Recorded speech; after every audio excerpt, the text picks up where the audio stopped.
안녕하십니까? 안녕하세요. 우리가 안녕하세요.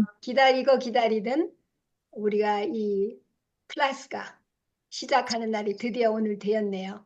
여러분들 정말 환영드리고 오늘 이렇게 시작하게 되어서 참으로 기쁩니다. 이제 대표님 되시는 주디 김 선교사님께서 나오셔서 또 환영 인사를 해주시겠습니다.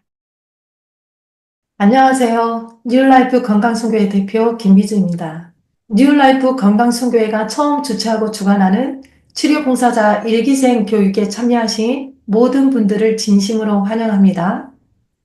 뉴라이프 건강선교회는 2022년 열린 생활건강 이름으로 처음 시작한 비영리 단체 기관입니다. 지금까지 총 95회 줌 세미나를 진행하였고 미국, 한국에서 여러 강사님들이 자신들의 지식과 달란트로 선한 사마리아인이 되어 주었습니다.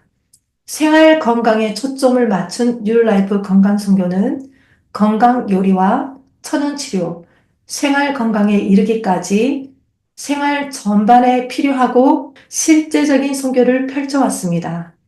이 세미나를 통해서 많은 사람들이 크고 작은 놀라운 경험들을 하였으며 하나님의 크신 치유의 경험을 하게 되었습니다.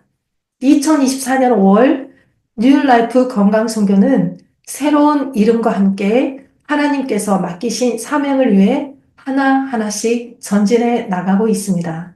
선교를 감당하는 것이 쉬운 일은 아니었지만 상황과 환경이 갖추어져서가 아니라 어떤 상황에서도 선한 뜻을 이루어내시는 하나님의 약속을 믿고 치료봉사자 교육을 시작하게 되었습니다. 이 선교를 시작하게 된 동기는 와일드우드 유지파인에서 일을 하면서 세계 여러 나라와 사람들이 1년 6개월 라이프스타일 교육을 통해 의료 선교사를 양성하고 여러 나라와 지역사회에서 치료봉사자로 헌신하고 있는 많은 선교사들을 만나게 되었습니다.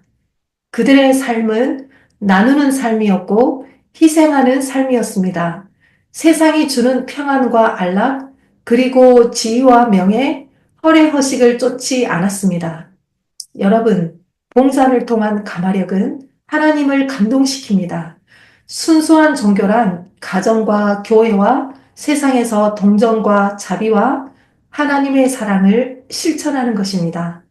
궁핍한 자들에게 손으로 봉사하고 벗은 자들을 입히고 나그네를 영접하여 내 집에 앉히고 마음의 한 자리를 내어줄 때 예수님은 치료하는 능력이 되십니다.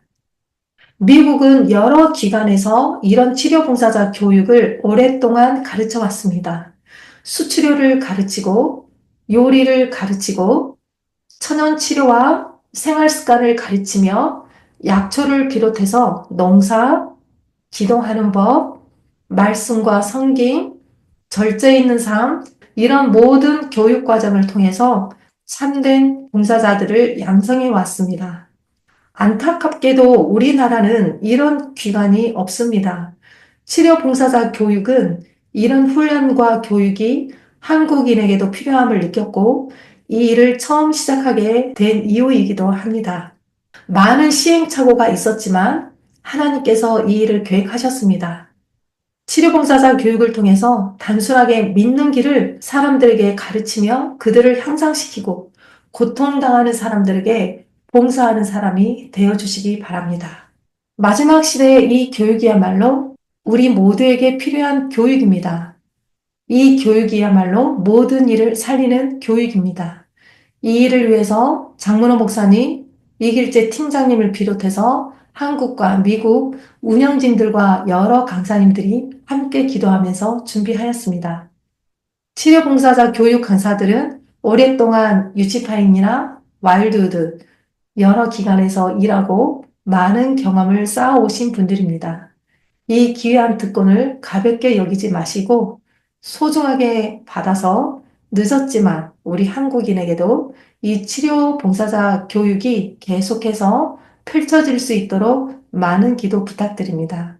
치료 봉사자 사업은 봉사할 많은 기회를 제공해 줄 것입니다. 병을 치료하는 법을 아는 것보다 건강을 어떻게 유지하는 법을 아는 것이 더욱 좋다는 것을 치료봉사자 교육을 통해서 배우시기 바랍니다. 현명한 교육자들이 되어서 세상을 깨우고 변화시켜서 건강의 원칙의 가치를 여러분들이 직접 실증해 주시기 바랍니다. 올바르게 먹고 마시고 옷 입는 습관이 하나의 종교라는 사실을 이 교육을 통해서 배우시고 또 건강을 예방하고 건강을 회복하는 방법을 다른 사람들에게 보여주시기 바랍니다. 치료봉사 사업의 창시자이신 위대한 주님께서 이 시대를 위한 진리를 전하고자 치료봉사자 교육생들을 부르셨다고 생각합니다. 다시 한번 이 교육에 참여하신 모든 분들 환영하면서 하나님의 사랑의 봉사에 참여하는 우리 모두가 되었으면 좋겠습니다. 감사합니다. 여러분 다시 한번 인사드릴까요? 정말 만나 뵙게 돼서 반갑습니다. 사실 저희가 정말 오랜 시간 동안 치료 봉사자 교육을 준비해 왔습니다. 그래서 이게 빨리 진행되어서 작년 한 10월 달이나 12월 달에 했으면 좋겠다라고 생각됐는데도 여러 가지 그 준비하는 과정에서 그렇게 좋은 뜻이 있지만 그것을 함께 하실 수 있는 분들도 우리가 그 협력을 요구하고 또 이런 교육 프로그램을 마련하기 위해서 지금 아직 좀 부족한 것이 많이 있긴 하지만 저희가 이제 이 일을 준비하는 데 시간이 좀 걸려서 이제 정말 드디어 치료 봉사자 교육을 시작하게 되었습니다. 여러분 정말 치료 봉사자와 관련된 그 활동을 하기 위해서 우리가 어떤 치료 봉사자 교육을 하기를 원하는지 앞으로 이 3개월이라는 시간 동안 우리는 어떤 이 커리큘럼인가 또 어떤 목적을 가지고 또 어떤 치료 봉사자가 되기 위해서 이 교육을 하는지에 대한 우리 치료 봉사자 개론을 제가 오늘과 내일 시간을 통해서 좀 함께 나누려고 합니다. 여러분 치료 봉사자란 어떤 사람을 이야기할까요? 먼저 우리가 치료 봉사자 교육을 앞서서 치료 봉사자에 대한 그 정의가 필요하다고 생각됩니다. 어떤 사람 우리가 치료 봉사자라고 부를까요? 치료 봉사자란 단순한 의료인이 아닙니다. 치료 봉사자는 신체적 또 정신적 그리고 영적 치유를 통해서 하나님의 사랑을 실천하는 사람을 의미합니다. 그 엘렌 화이트 여사는 치료 봉사자가 예수님의 모분을 따라 이 병자들을 돕고 또 복음을 전하는 사명을 가진 사람들이라고 그렇게 강조했습니다. 그리고 그녀의 이 치료 봉사에 대한 다양한 이야기들을 그녀의 이 저서에 많이 기록하고 있는데 그 대표적으로 그 교회정원 7권에 보면 그분이 했던 그 치료 봉사와 관련된 여러 그 언급들이 있죠. 치료 봉사 사업은 복음의 오른팔이고 또 그것은 진리의 문을 여는 방법이고 사람들을 하나님과 연결하게 하는 가장 효과적인 길이 된다라고 했습니다. 그래서 여러분 이런 여러 가지 개념들을 생각해 보면 치료 봉사자는 이렇게 뭐 세 가지 일을 크게 할 수 있다고 생각합니다. 예수님의 모본을 따라서 신체적, 정신적, 영적 회복을 돕는 사람입니다. 그리고 질병 치료와 건강 회복을 돕는 동시에 복음을 전하는 사람들입니다. 그리고 하나님의 사랑을 실천하고 사람들을 하나님께 인도하는 사람입니다. 이런 사람들을 우리가 치료 봉사자라고 부르는 거죠. 여러분, 우리가 그 교육을 통해서 목적하는 바들이 다 있습니다. 치료 봉사는 앞에서 잠깐 언급한 것처럼 어떤 테크닉을 가르치는 것이 아닙니다. 그리고 의료 행위를 하는 것이 아닙니다. 이것은 복음의 그 오른팔이고 영혼을 구원하는 중요한 사역입니다. 그래서 치료 봉사자는 건강 기별을 가르치고 병자를 치유하고 복음을 전하는 역할을 하는 거죠. 그래서 치료 봉사자에게 우리가 이제 교육이 끝나고 나서 우리 모두에게 또 스스로에게 바라는 이 치료 봉사자로서의 역할이 있습니다. 우리는 어떤 일을 할 수 있습니까? 치료 봉사자가 다 교육이 끝나고 나면 여러분 우리는 일상생활 속에서 어떤 역할을 할 수 있습니까? 우리가 이런 역할을 하는 치료 봉사자를 만드는 것이 목적입니다. 그래서 그 치료 봉사에는 크게 뭐 네 가지 일을 할 수 있다고 생각됩니다. 첫째는 실제적으로 육체적인 치유입니다. 우리가 다양한 천연 치료법도 함께 어, 강습을 하고 또 질병 예방이나 치료를 돕고 생활 습관을 개선하도록 여러 다양한 이론들과 또 지식들을 나눠 드릴 겁니다. 그래서 누구든지 어떤 사람이든지 그가 어떤 연약함 속에 있는 사람이라도 우리는 생명의 근원 되신 하나님을 소개하고 또 그분의 은혜 안에서 새로운 그 살 길을 제시할 수 있는 그런 사람이 되자는 거죠. 그러니까 실제적으로 내 주변 사람에게 아, 육체적인 치유의 은사를 베풀어 주는 사람이 바로 치료 봉사자죠. 우리 스스로가 그런 사람이 되기를 기대하고 여기 다 모였다고 생각됩니다. 그리고 두 번째는 정신적이고 또 심리적인 회복입니다. 그래서 우울증이나 요즘 뭐 현대의 여러 불안한 정세들을 하나님의 은혜로 알려주는 것이죠. 그리고 생명의 근원이신 하나님께서 누구든지 어떤 형편 속에 있는 사람이든지 만나기만 하면 회복될 수 있다는 그런 확실한 그 믿음을 가지게끔 하는 것입니다. 그리고 또 치료 봉사자가 우리가 교육이 끝난 다음에 스스로에게 기대하는 역할은 영적인 사역입니다. 여러분, 이 모든 일들을 모든 사람이 다 할 수 있습니다. 누구나 다 할 수 있는데 아무나 하지는 못합니다. 그 누구나 누구일까요? 생명의 근원이신 하나님을 의지하는 사람은 누구나 치료 봉사자의 역할을 할 수 있습니다. 왜냐하면 이 모든 치료를 이루시는 분은 생명의 근원이신 하나님이기 때문에 그렇습니다. 그래서 우리가 이미 지금까지 배웠던 것들이나 또 앞으로 배우게 될 그 모든 일들을 통해서 어떻게 치료 봉사자로서 내가 가지고 있는 것, 또 새롭게 가지게 된 것들을 활용할 수 있는지에 대해서 배우고 정리하고 또 확신을 가지는 시간이 이 치료 봉사자 교육 시간이 되겠습니다. 여러분, 이런 치료 봉사자에 대한 성경적인 근거가 있을까요? 제가 오늘은 첫 시간이어서 이 치료 봉사자 뭐 개론이지 않습니까? 제목이 개론이니까 조금 딱딱할 수 있는데 일단 이런 기본적인 성경적인 그 배경과 지식을 알아야지 우리가 앞으로 우리가 하는 일에 대한 담대함이 생길 수 있다고 생각이 됩니다. 여러분, 실제로 우리가 하는 이 치료 봉사는 성경 배경에서 예수님께서 우리에게 모본을 보여주신 일입니다. 우리가 잘 아는 것처럼 예수님께서 공생애를 하실 때 육체적인 치유와 또 영적 회복을 함께 이루시는 사역을 하셨습니다. 우리 성경 마태복음 4장 23절과 마가복음 1장 34절에 보면 예수님께서 온 갈릴리에 두루 다니사 그들의 회당에서 가르치시며 천국 복음을 전파하시며 백성 중에 모든 병과 모든 약한 것들을 고치셨다라고 하고 있습니다. 그분이 다니면서 하시는 일이 병을 고치고 약한 것을 고치는 일을 하셨다는 것이죠. 복음 전파와 함께 그분이 하신 일입니다. 그리고 예수님께서 많은 병자를 고치고 많은 귀신들도 내어 쫓으셨다는 거죠. 영적인 일과 실제적으로 사람들을 치유하는 일을 함께 하셨다는 것입니다. 그래서 예수님의 사역을 세 가지로 요약하면 가르치고 전파하고 고치는 것입니다. 그리고 그 일을 예수님만 하신 게 아닙니다. 성경에 보면 예수님께서 제자들과 함께 동행하시면서 제자들을 교육하실 때 그분의 제자들에게 하라고 하신 명령이 있습니다. 그것이 바로 치료와 복음 전파입니다.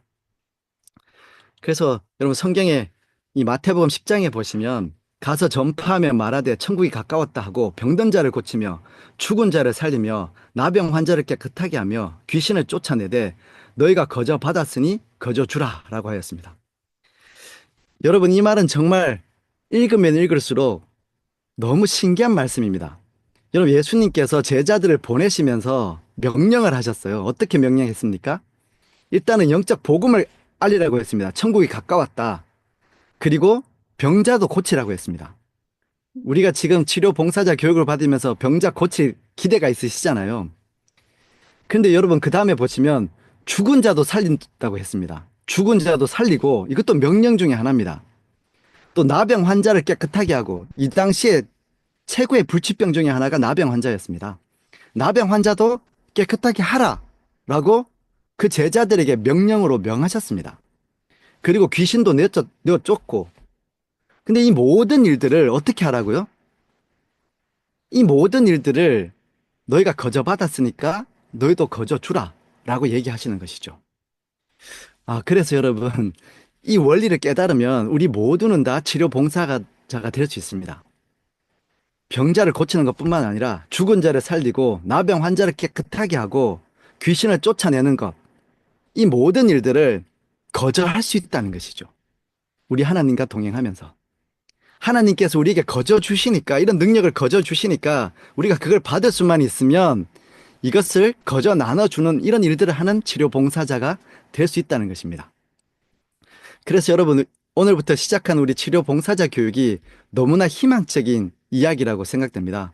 누구든지 다 치료 봉사자가 될 수 있습니다. 그냥 능력 없는 치료 봉사자가 아닙니다.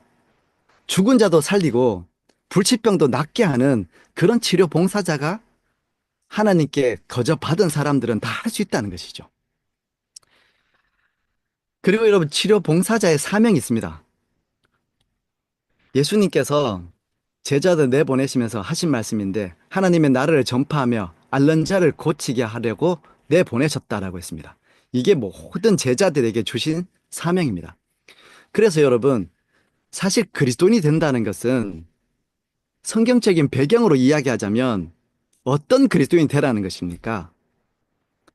우리 표현으로 하자면 치료 봉사자로서의 그리스도인이 되라는 것이죠.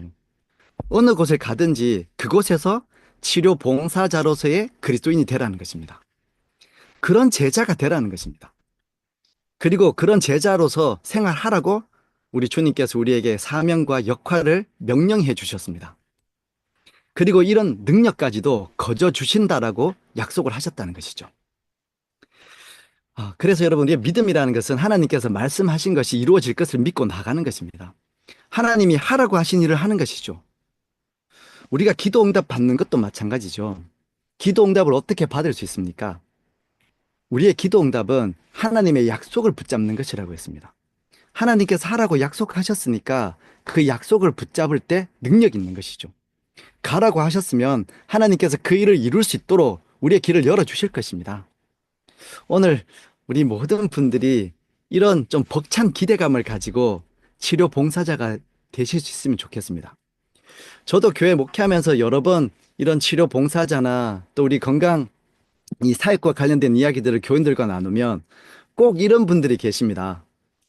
나는 안 될 것 같아. 나는 이제 나이가 들어서 못할 것 같아. 나는 그냥 뭐 큰 거 바라지도 않고 그냥 조금 배워가지고 나라도 좀 건강했으면 좋겠어. 이렇게 꿈을 작게 가지시는 분들이 계십니다. 여러분, 그것은 겸손이 아닙니다. 왜냐하면 하나님께서 우리에게 아주 큰 약속을 주셨거든요. 그래서 하나님께서 나한테 이만큼의 약속을 주셨는데 내가 겸손한 것처럼 나는 요만큼만 하겠습니다라고 얘기하는 것은 그 믿음이 아니죠. 그건 겸손이 아니겠죠. 그래서 여러분과 제가 치료 봉사자 교육에 하나님의 약속이 어디까지입니까, 여러분? 죽은 자도 살리는 것입니다. 불치병도 낫게 하는 것입니다. 난 이런 정말 치료 봉사자가 하나님의 거저 주시는 은혜 안에서 될 수 있다라는 확신을 가지고 정말 힘차게 우리 치료 봉사자 교육에 매일 열심히 참석하실 수 있었으면 참 좋겠습니다. 또 하나 우리 성경절을 보시면 내가 기뻐하는 금식은 흉악의 결박을 풀어주며 멍에의 줄을 끌어주며 압제당하는 자를 자유하게 하며 내가 내 양식을 줄이며 내 빛이 새벽급같이 비칠 것이며 내 치유가 급속할 것이다 라는 말씀입니다. 여러분, 이 말씀에 보면 가난한 자를 돕고 병든 자를 치료하고 봉사하는 것이 하나님이 원하시는 참된 신앙의 모습이라는 것을 우리에게 설명하고 있는 것이죠. 여러분, 그래서 그리스도인으로 산다는 것은 여러분, 이제부터 3개월 동안 여러분과 저는 누가 물으면 도대체 그리스도인이 뭡니까? 라고 누가 우리에게 묻는다면 치료봉사자가 되는 것입니다. 라고 대답하실 수 있었으면 좋겠습니다. 그게 성경적인 대답입니다, 여러분. 나는 어떤 그리스도인이 되어야 합니까? 그런 질문을 받으신다면 치료봉사자가 되십시오. 라고 대답하십시오. 그것이 예수님께서 우리에게 기대하신 것이고 모든 제자들에게 하라고 하신 것입니다. 우리가 그냥 치료 봉사자란 말을 그동안 정의하지 않은 것 뿐이죠. 이 일이 없었던 게 아니고 이 사명이 없었던 것이 아닙니다. 이미 하나님께서 우리 모든 제자들, 그리스도인들에게 이런 치료 봉사자가 되라고 명령하셨습니다. 그리고 지금 우리가 이런 일들을 다시 찾아서 하면서 치료 봉사자라고 그 잃어버린 이름을 다시 되찾은 것뿐입니다. 그래서 여러분 3개월 후에 우리 모두가 치료 봉사자가 되는 큰 자부심 안에서 하나님과 늘 행복하게 동행하고 봉사할 수 있었으면 참 좋겠습니다. 여러분, 우리가 하는 믿음 생활은 어떤 것을 믿음 생활이라고 할까요? 제가 이제 우리 믿음 생활 어떻게 하는 게 맞습니까? 라고 누군가가 묻는다면 치료 봉사자가 되라. 이렇게 대답하라고 말씀을 드렸는데요. 이런 우리의 믿음 생활은 주변 사람들이 지켜본 우리의 모습은 우리들의 삶 속에서 내가 어떤 공부를 했고, 내가 어떤 헌신을 했고, 어떤 노력을 했고, 어떤 업적을 낸 사람인지를 보여주는 것이 그게 믿음 생활은 아닙니다. 그렇지 않습니까? 여러분, 내가 한 사람의 그리스도인이라면 내 이웃 사람들이 나를 바라볼 때, 저 사람은 정말 성공한 사람이야. 어쩌면 돈을 많이 번 사람이야. 공부를 많이 한 사람이야. 저 사람은 정말 대단히 유명한 사람이야. 이렇게 해서 나 자신을 주변 사람들에게 많이 보여주는 것이 우리의 믿음 생활은 아니죠. 어떤 게 그러면 믿음 생활일까요? 한 그리스도인을 통해서 뭐가 보여져야 정말 믿음 생활 잘 하는 것입니까? 내 업적이나 내 과거나 내 능력을 보여주는 것은 믿음 생활이라고 하지 않죠. 그냥 인생살이라고 하는 것이죠. 믿음 생활이란 나라는 한 그리스도인을 통해서 나에게 역사하신 하나님의 솜씨가 보여야 됩니다. 이것을 우리가 믿음 생활이라고 하는 거죠. 하나님의 업적이 보여야죠. 저를 보면서 저 사람을 저렇게 만드신 하나님의 업적이 보여야 됩니다. 그렇게 하는 것이 제가 믿음 생활을 하는 것입니다. 성도들의 믿음 생활을 통해서 그 인생을 그렇게 꼴지으신 하나님의 솜씨가 보여져야 합니다. 이것이 믿음 생활이 남기는 결과지요. 사람들은 우리가 선교할 때 나라는 한 인생에 나 때는 말이야 이런 이야기 듣고 싶어 하지 않습니다. 저희 교회에도 특별히 미국에 있는 한인 사회에서는 그 성공하신 분들이 늘 오셔서 자신의 이야기를 많이 하실 때가 있습니다. 나 같은 인생을 설명하는 것이죠. 나는 어느 교회도 뭐 있고, 내가 직분을 어떻게 맡았고, 우리 집안은 어떻고, 내가 예전에 뭐 이 교회를 위해서 어떤 일을 했고. 근데 여러분 실제적으로 교회 가서 한 성도를 만날 때 그런 인생의 이야기를 듣고 싶어 하는 성도들은 한 사람도 없습니다. 정말 우리가 듣고 싶어 하는 이야기는 어떤 이야기입니까? 지난 한 주 동안 나의 일생을 통해서 우리 하나님께서 나에게 어떤 일을 하셨다. 하나님 솜씨 이야기를 듣고 싶어 합니다. 이것이 바로 복음 전도죠. 그래서 내 인생이 이루신 하나님의 솜씨를 사람들에게 자랑해야 합니다. 그래서 성경 사도행전을 읽어보면 안디옥에서 이러한 사람들을 세상 사람들이 그리스도인이라고 부르기 시작했습니다. 그들이 자신들이 예전에 같은 동네에 살던 사람인데 왜 이렇게 바뀌었는지 묻는 사람들에게 그들의 삶을 통해서 하나님의 변화시키는 솜씨를 보여준 것이죠. 그랬더니 그들을 보던 모든 사람들이 그들을 향하여 안디옥 교인들을 향하여 그리스도인이라고 부르게 된 것입니다. 서로 돌아보고 기도에 힘쓰고 말씀 전하는 데 헌신하는 사람들을 보면서 어떻게 저 사람들이 저런 인생을 살게 되었을까? 어제 나와 똑같은 한 동네 사람이었는데 의미 없이 살던 사람이 어떻게 저렇게 누군가에게 생명을 전하는, 희망을 전하는 사람이 될 수 있었을까? 궁금해할 때 그 인생을 가만히 살펴보니 그것이 바로 그가 믿는 하나님의 솜씨였다는 것을 세상 사람들이 발견하게 되는 것입니다. 그래서 그리스도인이라는 이름은 그리스도를 닮은 사람에게 붙여지는 최고의 칭찬이죠. 이 말은 우리가 하는 치료 봉사 개념을 보다 쉽게 설명해 주는 것입니다, 여러분. 우리가 하는 치료 봉사는 어떤 것입니까? 우리가 하는 치료 봉사는 기술을 발휘하는 게 아닙니다. 여러분, 이번 기간 동안 실제적인 교육을 우리가 다 시켜드립니다. 수치료는 어떻게 하고, 천연 치료는 어떻게 하고, 증상별로 어떻게 하고, 또 천연 제품을 어떻게 사용하는 것이 좋고, 뭐 이런 여러 가지 실제적인 기술을 알려드릴 것입니다. 근데 그런 교육을 다 받고 사람들에게 봉사할 때 내 솜씨를 자랑하는 사람들이 아닙니다. 나를 통하여 상대방에게 전달되는 하나님의 솜씨를 자랑하는 사람들이 되어야 합니다. 이런 사람을 우리가 치료 봉사자라고 하죠. 우리가 이렇게 하나님의 솜씨를 자랑하는 사람이 되면 앞에서 하나님이 우리에게 주신 명령처럼 이 모든 것들을 은혜 안에서 거저 주시는 하나님이 우리가 감당치도 못할 일들을 이루게 하실 것입니다. 그래서 회복된 사람들이 치료 봉사자를 통해서 드러내신 하나님의 솜씨를 자랑하고 찬양하게 합니다. 그러면 치료 봉사자나 또 치료받은 사람들이나 결국은 이 모든 일이 끝난 이후에 하나님께 영광을 돌리게 되는 것이죠. 좀 최근에는 이런 그리스도인들의 이 브랜드 파워가 많이 떨어져 있습니다. 그래서 뭐 교인들을 만나면 다 자기 이야기만 하고 자기 인생 솜씨 자랑만 하니까 사람들이 그리스도인이라는 그 정말 멋지고 아름다운 이름을 너무 쉽게 생각합니다. 그래서 이 그리스도인이라는 이 브랜드 파워가 많이 떨어져 있는 게 사실이죠.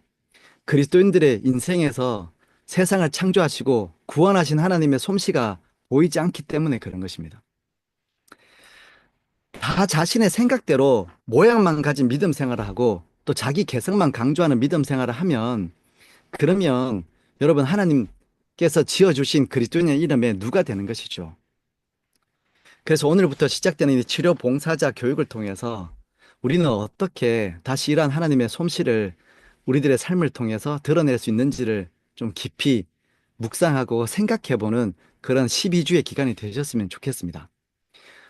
어떻게 어제까지 사람을 한 번도 치유해보지 못했던 사람들이 이 교육을 받고 나서 치료 봉사자로서 역할을 할 수 있습니까? 여러분, 이 짧은 시간에 가능할까요? 시간으로 치면 이틀밖에 안 되는 48시간 동안에 여러분, 이 일이 가능할까요? 가능하다면 어떤 비결을 통해서 이게 가능할까요? 제가 이제 시간이 조금 남았는데요. 이 말씀만 좀 드리고 오늘 제 첫 시간을 좀 줄이도록 합니다. 말라기 4장 2장에 이런 말씀이 있습니다. 내 이름을 경외하는 너희에게는 공의로운 해가 떠올라서 치료하는 광선을 비추리니 너희가 나가서 외양간에서 나온 송아지 같이 뛰리라 라는 말씀입니다. 여러분 이 말씀에 기록되어 있는 치료하는 광선의 원어적인 의미를 직역하면 광선은 날개입니다. 날개. 내 이름을 경외하는 너희에게는 공의로운 해가 떠올라서 치료하는 날개를 펼친다는 그런 뜻입니다. 하나님의 날개 아래 두신다는 것이죠. 치료하는 날개 아래. 광선을 비춘다는 말이 그런 뜻입니다. 그래서 우리가 잘 아는 그 룻기나 성경의 다른 성경책들을 보면 여호와께서 내가 행한 일에 보답하시기를 원하며 이스라엘의 하나님 여호와께서 그의 날개 아래 보호를 받으러 온 내게 온전한 상 주시기를 원한다라는 표현이 있습니다. 그러니까 하나님께서 늘 당신의 사랑하는 백성들을 그분의 날개 아래 품어서 구원하시고 치료하시는 이야기가 있습니다. 마치 어미새의 날개 아래 다 모으는 것처럼 희생과 사랑과 보호를 받게 한다는 이야기죠. 이것이 바로 치료의 광선이 된다는 것입니다. 그분의 은혜의 사랑의 날개 아래 모으는 것이 치료의 광선을 비추는 것입니다, 여러분. 근데 여러분, 예수님의 공생애를 소개하는 여러 글들을 읽어보면 여러분 이 개념이 조금 더 잘 이해가 되실 것입니다. 우리 같이 한번 읽어보도록 하겠습니다. 그리스도의 생애는 끊임없는 자기 희생의 생애였다. 그분의 봉사는 특정한 기간과 장소에 얽매이지 않았다. 그것은 오직 그분께서 곧 생명을 바쳐야 했던 영혼들을 향한 사랑과 동정에서 나온 것이었다. 그분의 긍휼은 한계를 몰랐다. 치료하시고 가르치시는 그분의 봉사가 대대적으로 이루어졌기 때문에 팔레스타인에는 그분께 몰려드는 무리들은 충분히 수용할 시설이 없었다. 그분께서는 지나가는 성읍마다 말마다 그분의 병원이 섰다. 예수님께서는 갈릴리의 언덕바지, 왕래가 잦은 신장로, 해변, 회당 등 당신의 기별을 들을 준비가 되어 있는 사람들이 있는 곳이면 어디서든지 저들을 치료하고 저들에게 하늘 아버지를 가르쳐 보이셨다. 일과가 끝난 저녁에는 낮 동안 일하던 사람들과 말씀을 나누셨다라고 했습니다. 여러분, 이 말씀에서 어떤 말씀이 마음에 와닿으십니까? 그분의 치유의 광선, 치유의 날개가 바로 사랑과 동정이었는데 이것은 한계를 모르는 긍휼이었습니다. 한계를 모르는 긍휼이 그분의 치유의 날개였습니다. 이러한 날개를 가지고 봉사하는 곳마다 뭐가 세워졌다고 했습니까? 병원이 섰다고 했습니다. 그리고 언제나 치유가 일어났다고 했습니다. 이러한 치유의 날개를 통해서 치유된 경험이 있는 사람들은 또한 이 치료의 날개 아래서 그분을 닮은 치료의 날개를 가진 삶을 살게 된다는 것이죠. 여러분, 제가 이 말씀을 왜 드리는 것 같습니까? 치료 봉사자는 이번 3개월 동안, 12주 동안 반드시 제가 내는 숙제입니다, 여러분. 제 수업에 내는 숙제인데 반드시 이 날개들을 가지셔야 됩니다. 우리가 치유하는 날개가 있는 사람이 되어야 됩니다. 우리 주님께서 치료하는 광선을 비추신 것처럼 모든 치료 봉사자는 예수님처럼 치료하는 날개를 가지는 사람들입니다. 그래서 우리가 지나가는 곳에 치유가 일어나고 병원이 서고 정말 하나님의 복음이 전파돼야 합니다. 근데 그 치유의 날개가 무엇입니까? 사랑과 동정과 한계를 모르는 긍휼입니다. 여러분, 이런 내용들을 우리 또 다른 우리 글을 한번 제가 읽어 드리도록 하겠습니다. 아무리 작은 등불일지라도 그것이 꾸준히 켜져 있는 동안에는 많은 다른 등을 밝혀주는 수단이 될 수 있다. 우리의 영향력이 미치는 범위가 좁은 것처럼 보이고 우리의 재능이 적고 우리의 기회가 많지 못하고 우리의 학력이 제한되어 있을지라도 우리의 가정에 주어져 있는 기회들을 충실히 이용함으로써 우리에게는 놀라운 가능성이 있다. 만일 우리가 거룩한 생애의 원칙을 받아들이기 위하여 우리의 마음과 가정의 문을 열게 되면 우리는 생명을 주는 능력의 물결을 전달하는 통로가 될 것이다. 우리의 가정에서 치유의 물결이 흘러나와 오늘날 불모와 죽음이 있는 곳에 생명과 미와 결실이 풍성하게 될 것이다. 라고 그렇게 약속하고 있습니다. 여러분, 아무리 작은 등불이라도 우리 마음과 가정의 문을 열면 생명을 주는 능력의 물결들이 우리를 통해서 전달되게 된다는 것이죠. 이러한 삶을 사는 것이 바로 치료 봉사자의 삶을 사는 것입니다. 그래서 여러분, 우리가 치료 봉사자가 되면 반드시 마음과 가정의 문을 열고 생명을 주는 능력의 물결을 전달하는 통로가 되어야 합니다. 이것이 치료 봉사자의 주된 역할입니다. 여러분, 아마 여기 처음 참석하실 때 그냥 한번 배워나 보자. 뭐 배워서 손해 볼 거 없고 또 배우면은 가깝게는 내 자녀들 또 배우면은 뭐 가까운 사람들에게 내가 이것을 사용할 수 있으니까 내가 한번 배워나 보자. 네, 이런 마음으로 이 강의에 참석하실 수도 있습니다. 그런데 여러분, 무엇보다 여러분과 제가 이 강의를 들은 이후에 치료 봉사자가 된 이후에 정말 하나님의 빛을 전달하는,